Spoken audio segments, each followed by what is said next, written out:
Fait que si ça remet en question la relation, par exemple, la connexion et l'amour de sa famille qui est super importante, pourquoi c'est trop risqué? Si c'est un besoin que la personne valorise beaucoup.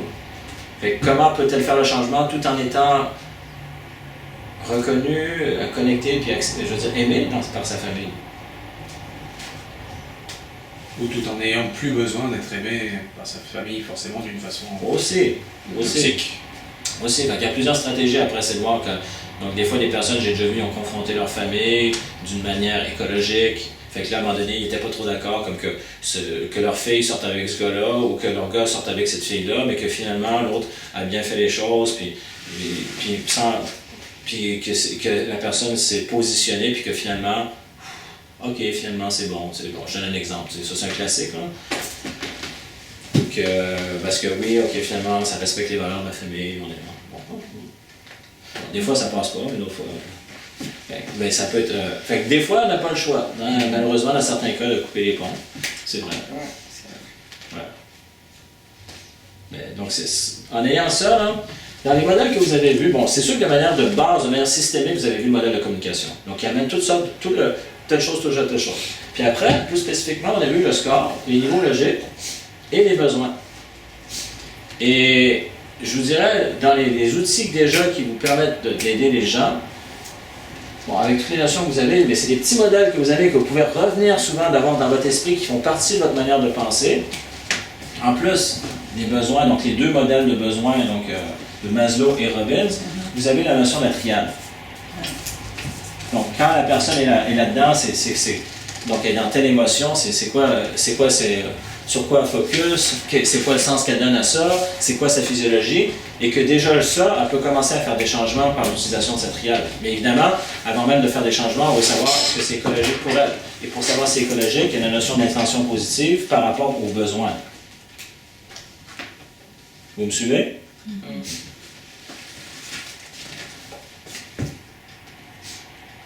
T'as réfléchi?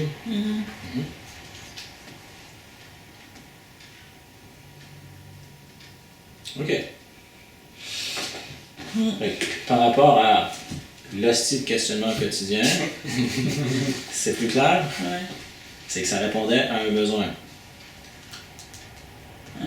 Bon. Maintenant, je vais juste voir le temps qu'on a. 20 minutes. Ouais. Coaching de performance. Quelle était la question par rapport au coaching de performance? Je me rappelle plus. Je vais regarder. C'est quoi? Je pense que je m'étais pris une note ici. Donc ici j'avais le document. Tac. Alors, voilà. Ça. La marche à suivre. Quelle est la marche à suivre ou l'angle de la priorité? Oui. Bon. Ben, il y a plusieurs choses par rapport à ça. Donc, tout dépendant, c'est quoi que la personne veut faire. Alors, donc, quand on parle de performance, si je regarde au niveau sportif ou dans les arts de performance qui englobent la danse, le chant, la musique, les musiciens, donc le théâtre, donc les acteurs, donc ça c'est tous des arts de performance. Alors souvent les gens, ça va se finaliser par une action où donc soit qu'ils utilisent leur voix ou leur corps pour qu'il y ait un résultat. On sait qu'avant de se rendre là, il y a toute la partie cognitive et émotionnelle. Voilà. Fait que, déjà leur coach ou leur, on pourrait dire, chorégraphe ou tout dépendant dans quel domaine de travail, ils vont travailler plus sur l'aspect technique avec eux. Alors, mettons dans le domaine sportif, ils travaillent sur la stratégie, le mouvement, tout ça. Alors vous, la partie complémentaire, c'est quoi, quand tu parles de la notion de mindset ou l'état d'esprit? Ça va ensemble. Oui, c'est l'état d'esprit. Mais c'est quoi la personne pense par rapport à ça et comment elle se sent par rapport à ça? Fait que si, mettons, la personne est dans la peur, le doute, elle va avoir des actions qui expriment la peur et le doute. Fait que le but, c'est pas qu'elle a peur. Alors, je veux dire quelque chose, dans plusieurs domaines, on ne veut pas nécessairement que la personne ait un état de trop grande confiance, que ça soit finalement... c'est toujours bon qu'il y ait un petit stress. Je vais donner un exemple. Récemment, j'étais avec une personne qui faisait des genres des combats, je veux dire, dans des rings. Ouais. Alors, si la personne est là, puis elle est toute relaxe, puis trop camarade, elle a besoin de garder un petit stress quand même. Donc, un état de confiance, parce que même si elle est bien préparée mentalement, mais qu'elle voit cette personne en face comme étant un dieu, même si l'autre personne techniquement est moins bonne, par les doutes, elle va se faire écraser. Alors, il y a une notion de remettre les choses en perspective et de créer cet état-là, tout en étant conscient de ce qui se passe. Fait que, ce que je suis en train de vous dire, c'est une notion d'équilibre. Alors, dans cet état-là, il y a plusieurs choses au niveau de la... Mais un des états, donc si je le regarde, mettons en termes d'état, il peut y avoir des croyances, il peut y avoir différentes choses. C'est sûr que la notion de confiance, donc l'état émotionnel de confiance, je ne vous dis pas qu'il y a que ça, hein? Il y a beaucoup d'autres choses, mais déjà ça, c'en est un, c'est comme c'est un classique. La confiance, la détente, dans plein de coaching de performance, puis là en passant, je vous ai juste nommé les sportifs et les arts de performance, mais les gens qui sont dans le domaine de la vente, de l'entrepreneuriat, plus ils sont en confiance et détendus, plus c'est facile de faire des négociations. Il y a une aisance qui s'installe.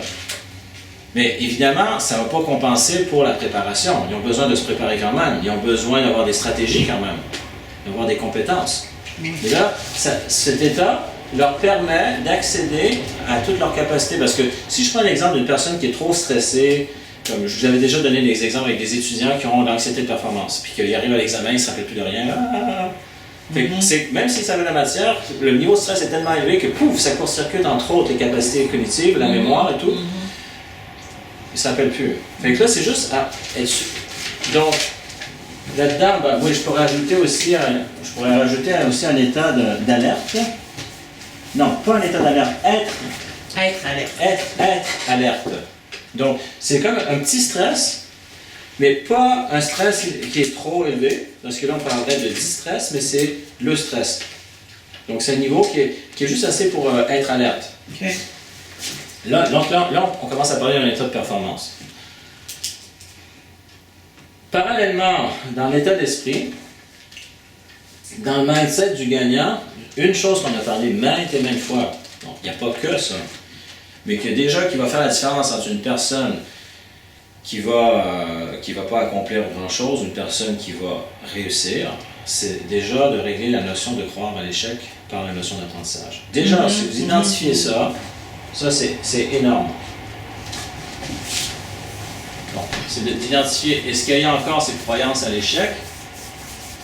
Et ce que vous voulez, c'est amener la notion que les gens ils voient ça comme une expérience, comme un apprentissage, ou s'ils ont d'autres termes, vous utilisez leurs termes à eux. Ce qui amène justement les personnes, si je prends l'exemple, mettons, tout à l'heure je donnais l'exemple des gens qui font des combats, ils se sont entraînés, puis ils perdent. Là, il y en a des fois, ils sont puis après, il y en a qui le voient comme un échec, puis là, souvent, des fois, leur carrière peut se mettre à dégringoler à cette place-là. Et que des fois, OK, t'es en carrière, c'est bon. Puis là, à un moment donné, ça revenait. Qu'est-ce que t'as appris? Ouais, j'ai appris que j'ai besoin de travailler sur tel aspect. OK. Quand est-ce que t'es prêt à commencer? Ouais, des fois, il peut, mettons, je prends l'exemple de Georges Saint-Pierre, il y avait un documentaire, je ne me rappelle plus comment ça s'appelle. Il avait fait des fêtes, puis je pense pendant une semaine, il était frustré. Puis après, il a fait un entraînement où il a appris suite à ce qui s'est passé, puis là, il est passé à un autre niveau. Moi, j'ai une question spécifique. Mettons quelqu'un qui va passer une audition pour, mettons qu'on va dire une émission de télévision. Puis que la personne est dans un mindset parfait, puis qu'elle fait tout ce qu'elle a à faire, puis qu'elle n'a jamais de crise de nouvelles de cette affaire-là. Qu'est-ce qu'elle a à apprendre de ça? Bonne question. C'est limite. Mais moi, j'ai entendu un mot. Chris? J'ai entendu un mindset parfait. Ben, tu sais. J'ai entendu le mot parfait. Ouais. Il n'existe pas. Donc là, non, mais je veux juste dire, j'ai entendu ça. Oui. Je réponds à ta question. Ben, c'est sûr que c'était pas parfait, là, on s'entend. Sauf que, mettons que ça semblait optimisé. Ben, oui, mais donc, je donne un exemple. Mettons, quand je vous ai montré ce que Edward Demings, que la PNL a récupéré, celui qui avait participé à la reconstruction du Japon avec la formule du succès, c'est que les gens, au départ, ils ont un objectif. Parce qu'il y a plein de gens qui ne savent pas ce qu'ils veulent. Mais il y a des gens, tout à coup, j'ai découvert ce que je voulais. OK, ils ont un objectif. Après, il y a des gens qui n'osent pas passer à l'action, ils ont peur d'échouer. Mais là, après, tu es arrivé à passer à l'action. OK, cool. Donc ça, c'est l'autre étape. Après ça, l'autre étape, c'est d'observer, donc c'est l'acuité sensorielle, c'est quoi les résultats. Puis de là, c'est... Parce que déjà, les gens, ils ne veulent pas voir c'est quoi qui se passe. Fait que là, d'accepter, puis il y en a pour certains, ça là, ça va être échec. Puis là, flush tout ça. Puis l'expérience vient de s'arrêter là. Ouais, je comprends. Non, mais je fais juste te rappeler ça. Puis il y a d'autres personnes, c'est comme, ça c'est un apprentissage. Fait que de là, je dis pas que c'est nécessairement le fun, là. Je veux dire, mais déjà, quand l'échec devient un apprentissage, émotionnellement, c'est pas la même chose. Et ça amène à faire preuve de flexibilité. Qu'est-ce que je peux changer maintenant en termes, soit au niveau de l'objectif, OK? Parce que des fois, je donne un exemple, des gens, ils mettent ça sur une trop courte période de temps, ils sont stressés à mort.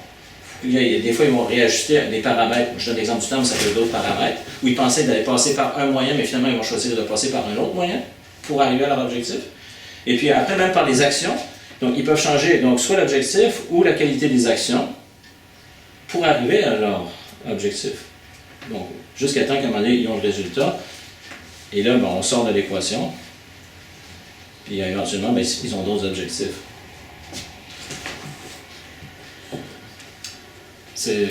On en reparlera. OK. OK. Mais moi, je pense que l'exemple qu'elle a donné, elle se présente à des concours et tout ça, mais ça reste toujours un concours, on ne prend pas tout le monde. Oui, tout à fait. C'est ça l'idée qu'il faut, quand on va à des concours, on sait que s'il y a 100 personnes, ils ont besoin que de 12. Mais moi, je pense que selon ça, selon ce que je comprends là-dessus, c'est pas genre, mais on sait qu'on se prend pas. Non, non. L'idée, c'est si je veux me mettre dans un mindset qui vont me prendre, Chris, un jour, vont me prendre. Non, un jour, c'est que apparaître là. le mindset, donc, si je regarde, prenons l'exemple d'une personne au niveau sportif, OK? La personne, plus son mindset est bon, plus elle augmente sa qualité de performance. Ça ne va pas assurer la réussite. Mettons, je prends les exemples des Olympiques. Combien il y a de gens au niveau mondial qui s'entraînent pour les Olympiques et combien qui gagnent? C'est très peu. Mais pourtant, il y a des gens qui dédient leur vie aux Olympiques. Ce sont des Et probabilités. souvent, la différence entre la personne qui a la médaille d'or puis la personne qui a après la médaille d'argent, la médaille de bronze, c'est des fractions, c'est des poussières. Ça, on est d'accord avec Puis ça. même, alors souvent, on va se rappeler la médaille d'or, déjà, on a de la misère à se rappeler les deux autres après. Fait que c'est sûr, la personne qui arrive en 4e position, pourtant qui était juste peu de choses en arrière, on se rappelle plus c'est qui. Oui, mais sauf qu'ils étaient tous aux Olympiques. Oui, oui. Mais c'est juste pour voir, pourtant ces gens-là, on peut se dédier. Puis quand on a des gens aujourd'hui qui se rendent aux Olympiques, ils ont un entraîneur au niveau de leur discipline spécifique et ils ont également des entraîneurs au niveau psycho-émotionnel. Donc, parce qu'aujourd'hui, pour arriver à ce niveau de performance, c'est plus une option, ça prend ça pour arriver à ce niveau-là. Mais pourquoi je te dis ça, c'est que ces gens-là arrivent à un niveau de performance ultime, mais ils ne peuvent pas tous avoir la médaille d'or. C'est ça. Non, sauf que, en tout cas, l'idée, c'est que j'avais quand même réussi à avoir des résultats intéressants, mais j'ai pas eu de nouvelles. Fait que ça me fait chier. Mais c'est pas grave, on en reparlera. OK, ouais. Mais maintenant, par rapport à ce que tu me poses la question, c'est le sens qu'on donne à ça. C'est comme, quel sens que je donne à ça? Fait que là, on revient. Je vais donner l'exemple d'échec, il y en a qui vont donner que c'est d'autres choses. Fait qu'il peut y avoir différentes choses, mais selon le sens qu'on donne, ça va Genre, ça sera jamais assez, finalement, Colis. avec l'émotion qui vient avec. C'est ça. Ouais. C'est ça qui nous vient, là. OK. Résistance. Une des notions, à votre avis, avec la conversation qu'on a eue avant, qu'est-ce qui vous fait en sorte que vous pensez qu'il va y avoir de la résistance? Ta raison a un besoin. Oui. Parce que si l'inconscient n'est pas convaincu que ça va combler le besoin que ça comblait, Mais c'est clair, là. Moi, pour moi, c'est très clair. Ouais, Dans le mais cas de madame. je fais juste le résumé. Ouais. si ça compte pas, là, on parlait d'intention positive, mais le besoin, même si c'était conduit de manière toxique, mais au même niveau ou plus, il va y avoir une résistance. Fait que tu veux m'amener, tu sais, tu vas pouvoir manger santé, puis nanana, puis ok, en théorie, c'est tout beau, mais moi, j'ai tellement de plaisir. Tu peux pas m'enlever, c'est tout ce qui me reste dans la vie, mon petit plaisir, la cigarette, ou nanana. Vous l'avez déjà entendu, ça, là? Oui. Hein? Bon. Je l'ai déjà dit. OK. Fait que, donc là, il y a des résistances. Fait que, tant et aussi longtemps que l'inconscient ne va pas être convaincu, c'est comme quelqu'un dit, oui, mais tu sais, tu peux respirer profondément, avoir des respirations diaphragmatiques profondes, et puis là, ça va donner un état de détente. Mais tant que la personne, elle ne l'a pas vécu, elle n'est pas convaincue, que l'inconscient n'est pas convaincu de ça, mais à partir du moment où, tiens, oui, je peux avoir le même niveau de satisfaction au plus, ok, là, ok, je suis ouvert. Et vous-même, on avait vu dans les 4 piliers de la PNL, là, je vous fais un résumé, la première chose avec la personne que vous faites avant de faire quoi que ce soit comme approche, comme technique, quoi que ce soit, vous créez le rapport. Un bon rapport, c'est un lien de confiance. Et ce lien de confiance permet de faire en sorte que les résistances, on les laisse tomber. C'est que, au lieu d'être, t'es qui toi? C'est que vous ne cherchez pas à changer la personne. Vous êtes là, vous avez vraiment cet intérêt à, cette curiosité, mais une bonne, saine, de chercher, j'ai envie de comprendre qui est cette personne. Fait que la personne, fait que, et là, il y a un confort, donc une relation de confiance, et déjà, la personne n'est plus sur la défensive, fait que même inconsciemment, c'est comme, Puis là, vous pouvez amorcer un dialogue, ou même elle peut se poser des questions qu'elle n'aurait pas dans la vie de tous les jours, le réflexe de se poser certaines questions, c'est des questions qu'elle ne se serait jamais posées. Puis tout à coup, après, envisager d'autres options. Fait que si je prends une technique, par exemple, comme le recadrage en 6 étapes, mais ça peut se faire de manière conversationnelle. Mais j'ai pas pensé, il y a telle chose aussi que, ça. Et tout à coup, elle voit d'autres options qui avaient une satisfaction, où là, elle peut faire des choix. Et puis elle se dit, tiens, je peux même me donner la permission de le tester. Puis, comme, mettons, des gens qui commencent à faire du sport ou d'autres choses, qui tout à coup, ils réalisent une satisfaction, et là, ils peuvent délaisser d'autres choses. Parce qu'ils sont en confiance. Ils réalisent que ça amène cette satisfaction. Fait que là, des fois, la résistance, le changement n'est pas supposé se faire nécessairement tout de suite dans la session. Tu dis, est-ce que tu aurais besoin d'explorer? Oui, j'en ai besoin de le tester. OK. Fait que là, mettons, vous commencez à amener un inventaire, comme on fait dans le recadrage en 6 étapes, mettons 3 manières de combler ce besoin-là que vous avez dans. Puis la personne, puis là, j'ai fait ça, j'ai aimé ça. Super. Fait que là, l'inconscient est rassuré, fait que la résistance est tombée. Des fois, il y a besoin de revenir, même s'il le sait, il y a besoin un peu plus pour que ça devienne automatique. Parce que des fois, des gens, moi je vois ça souvent, c'est un des classiques en coaching, ils se mettent à aller mieux. Oui, mais là, si jamais je perdais ça. Pourtant, ça va bien, mais là, ils ont peur de perdre ce qu'ils ont gagné. Non, mais ça arrive, je vous le dis tout de suite. Ça, c'est une des choses que vous allez voir. Donc. Alors là, la personne a besoin d'être rassurée, déjà face à elle-même. C'est comme, des fois, je dis, si tu focuses vraiment là-dessus, effectivement, tu peux réussir à le perdre. Puis là, on arrive avec toutes sortes de recadrages où la personne, finalement, elle réalise que... Mettons, moi, je voyais des gens qui faisaient de l'anxiété, par exemple, qui étaient stressés, puis qui se mettaient dans un état paisible, en calme, puis si jamais je perdais ça, je dis, regarde ce que tu es en train de faire. Mais là, on s'amuse, on le fait sous un ton, là, je veux dire, OK, ouais. Puis, ou même, donc ça, c'est un des pièges. Mais c'est parce que des fois, ça peut être la notion c'est de l'inconnu, donc c'est d'être dans le connu, donc cette notion de certitude. C'est parce que, me sentir bien là, par rapport à moi-même, c'est nouveau, là, ça. Fait que souvent, les gens, une des peurs, je vous le dis, c'est que, mettons, la personne est à un certain niveau, mettons, de médiocrité, puis là, elle se met à aller bien, mais elle a peur d'être là, qu'à un moment donné, ça fasse BANG! Elle a peur de ça. De revenir là où elle était. Ouais, ou de revenir là, il faut le voir. Fait que là, c'est comme, puis là, c'est une conversation, puis souvent, moi, je reparle, je vais parler par exemple de l'inconscient.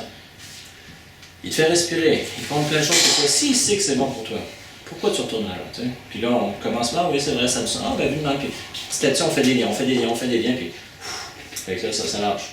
Ou l'autre, un autre piège, un autre classique. La personne est là, mais toutes les années que j'ai perdu de ma vie,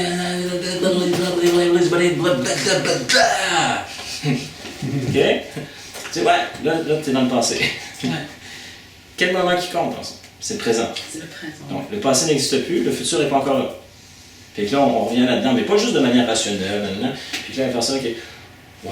Puis là, souvent un des recadrages qu'on fait, c'est... OK, tu as vu ça comme des années perdues? Est-ce que tu as déjà envisagé que c'était des années où tu t'es préparé à faire le changement que tu es en train de faire en ce moment? Là, ça vient de prendre un autre sens, on vient de recadrer. Puis c'est vrai, souvent, il y a eu différents événements où les personnes n'avaient pas les ressources, étant donné son contexte social, familial ou autre. Elle a fait son propre cheminement, il y a eu un paquet de souffrances, puis qu'à un moment donné, ça servent comme un tremplin pour « Fouf! Je suis prêt, je suis prête. » Tout à coup, là, on vient de recadrer, c'est comme « OK, c'est bon. » Mais, oui. Ça pourrait aller 10 ans, pas 5 ans, disons. Comment? Si la personne avait perdu 5 ans, Oui. mais ça pouvait être 15 ans aussi, 10 ans. Oui. Non, mais ça peut avoir été beaucoup de temps, mais c'est un piège de contempler le temps perdu. Et là, j'ai dit, en ce moment, réalise t'es où dans ta vie?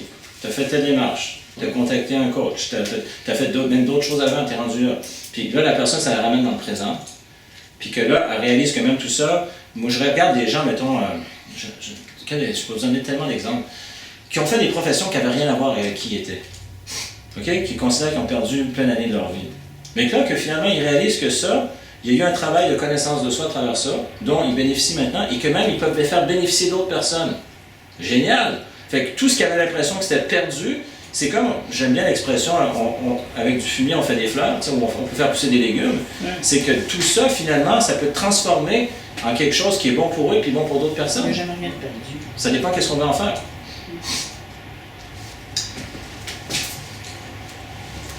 Donc, la technique, la ligne du temps, bon, c'en est une. Ben, c'était la résistance qu'elle avait. C'était la même personne. Sauf que là, je viens de comprendre, parce que dans sa technique de ligne du temps, on est allé voir, on est allé travailler au niveau de son estime de soi pour aller voir ça venait de où. Puis elle dit ça vient de sa sœur.